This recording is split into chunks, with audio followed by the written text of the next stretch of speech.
Aligning Perceptions is a course that was designed to bring police officers in a classroom with college students, and the police officer's role is to be a student.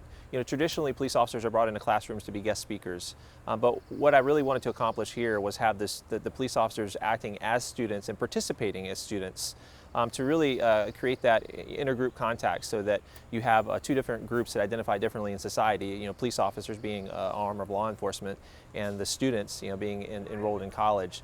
And to have these two groups interact and work through critical thinking exercises together, I believe accomplishes a lot of the dialogue that's important to break down barriers. Like, we're literally not doing anything. We're just at a gas station, pulled over to start like wiping ice cream, and he like assumed that we were like doing things. So what could he have done different so that you wouldn't have had such a negative experience?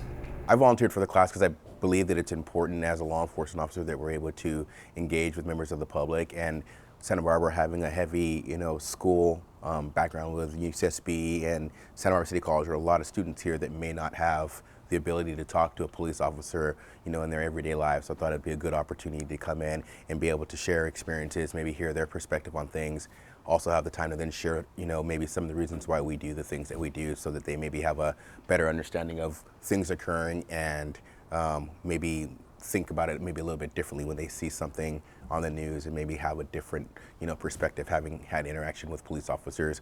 The study of intergroup communication is about how when people come together and interact, they don't deal with each other as individual personalities with idiosyncratic temperaments. They deal with each other solely in terms of their group memberships. So you see a cop and you deal with that guy as a prototypical cop. You don't see them as John or whatever, and vice versa with the citizen. And it works for many, many intergroup situations. We're not talking to each other's heart, soul, and minds. We're talking to each other in terms of their social category memberships, and hence there's stereotypes involved and can lead to all sorts of unfortunate miscommunications.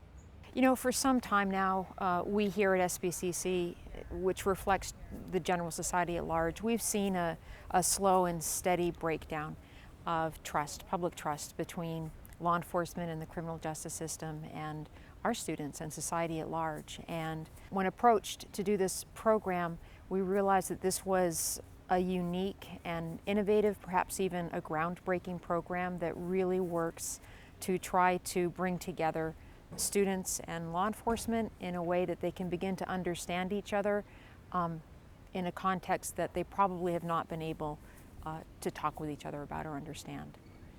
As part of the class, students are placed into focus groups with an officer participating in each group. The groups are provided a case study and work to develop a sentencing plan for the convicted person in the scenario. In developing a sentence, the focus groups will take into consideration crime causations, Eighth Amendment protections, current societal norms, sentencing goals, and rules of the California court. The facilitated dialogue allows the group to use critical thinking skills while interacting with one another. Students, they learn in their textbooks, they see on television, social media, and what have you, what tend to be stereotypical depictions of the relationship between law enforcement in particular and the public at large. And here it's going to be what I hope is a complete breakdown of those barriers, those stereotypes, and everybody will come to a place where we understand each other a little bit more, and that should, in an ideal world, foster better communication between law enforcement and the public it serves. So we are here because we have the luxury of a nice, safe academic environment.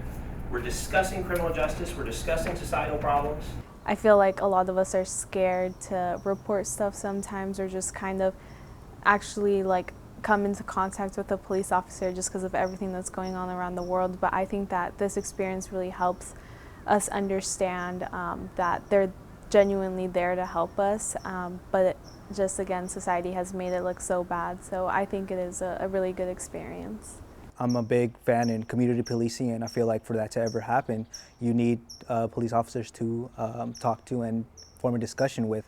It's always seen in the media that we see cops either doing something bad, or the person that was the victim or it's just something always, there's a miscommunication. And I feel like for this to ever be resolved, or for there to ever be a solution for this, you need two people talking to each other, and I feel like this is really helpful.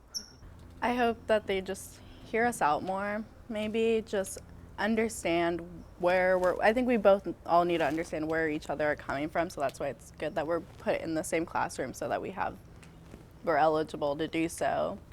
So just being able to understand each other's concerns and work forward from there. You know, it's been interesting. It's been a really good experience to actually be around them, because I mean, that's not something that people get to have all that often, just having officers around that they can actually just talk to without it being like in a really formal situation. Can't build a relationship without a dialogue, right? So I think it's really important that now we've created the environment for the dialogue, so now it's just important that we come in and that, we're honest and we kind of open up a bit and, kind of throw a lot of the preconceived, bias notions, whatever, out the window and really take the conversations at face value, because once you have that open dialogue, you can start building a relationship.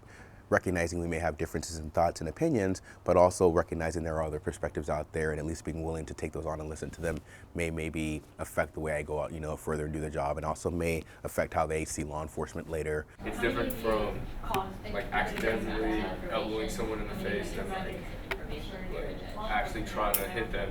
But at the same time, he has to take responsibility for like he's trying to get away. Right? You know what I mean? He's still like intentionally throwing arms.